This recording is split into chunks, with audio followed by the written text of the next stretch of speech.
আসসালামু আলাইকুম। English full কোর্সের 28তম ক্লাসে স্বাগতম। 28তম ক্লাসে আমরা আলোচনা করব ইডিয়মস এন্ড ফ্রেজ নিয়ে। ইডিয়মস ও ফ্রেজের কিছু গুরুত্বপূর্ণ ইডিয়মস ও ফ্রেজ চলেন দেখি। এবিসি মানে কি? এবিসি মানে হচ্ছে বেসিক নলেজ। এবিসি মানে বেসিক নলেজ। এ হারকুলিয়ান টাস্ক মানে ডিফিকাল্ট ওয়ার্ক বা কঠিন কাজ। এবিসি মানে বেসিক নলেজ বা প্রাথমিক জ্ঞান। এ হারকুলিয়ান টাস্ক মানে ডিফিকাল্ট ওয়ার্ক বা কঠিন কাজ। এ পাইস অফ কেক মানে something that is very easy বা ইজি ওয়ার্ক বা সহজ কাজ। A bolt from the blue. A bolt from the blue মানে আনএক্সপেক্টেড বা অপ্রত্যাশিত কাজ। আপেল অফ ডিসকর্ড মানে বিবাদের বিষয় বা matter of dispute. At the 11th hour মানে অ্যাট লাস্ট মোমেন্ট বা শেষ মুহূর্তে।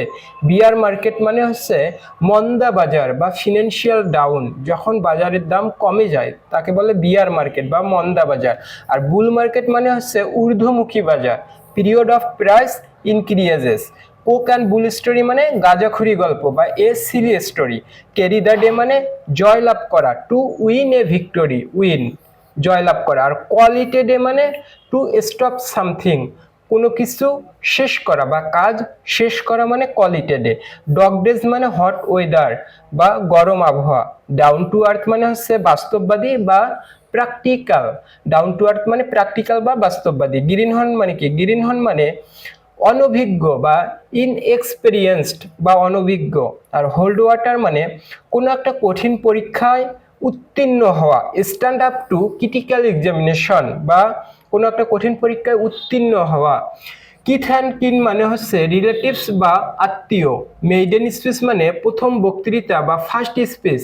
নোভিয়ারিস মানে হঠাৎ বড়লোক হওয়া। People who have recently acquired wealth, যিনি হঠাৎ বড়লোক বা হঠাৎ অনেক সম্পত্তির অধিকারী হয়েছেন তিনি হচ্ছে নোভিয়ারিস। আউট অফ দ্য উডস মানে বিপদ মুক্ত থাকা, out of difficulties. Pivotal question মানে গুরুত্বপূর্ণ প্রশ্ন বা ইম্পর্টেন্ট কোশ্চেন। পয়েন্ট ব্ল্যাঙ্ক মানে ভেরি ডিরেক্টলি মানে খুবই সরাসরি। পয়েন্ট ব্ল্যাঙ্ক মানে খুবই সরাসরি বা very directly.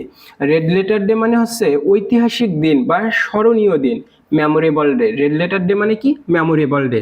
Read between the line মানে অন্তর্নিহিত অর্থ খুঁজে বের করা।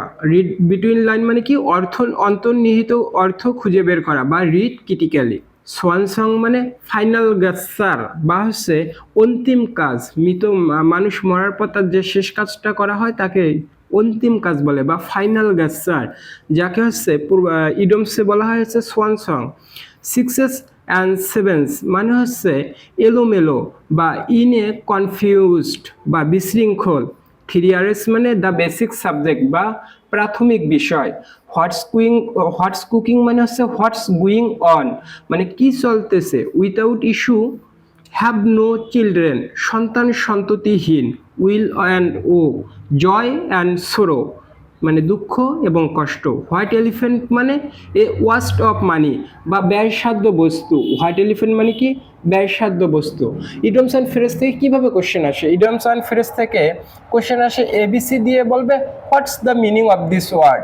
তার মানে basic knowledge, difficult work, easy work, unexpected. কি হবে? Basic knowledge. এভাবে কোশ্চেন আসে। সবচেয়ে বেশি যে ইডিয়মস অ্যান্ড ফ্রেজ থেকে এমসিকিউ আসে সেগুলো এখানে দেখানোর চেষ্টা করা হয়েছে। পরবর্তী ক্লাসের আমন্ত্রণ জানিয়ে আজকে এখানেই শেষ করছি। আসসালামু আলাইকুম।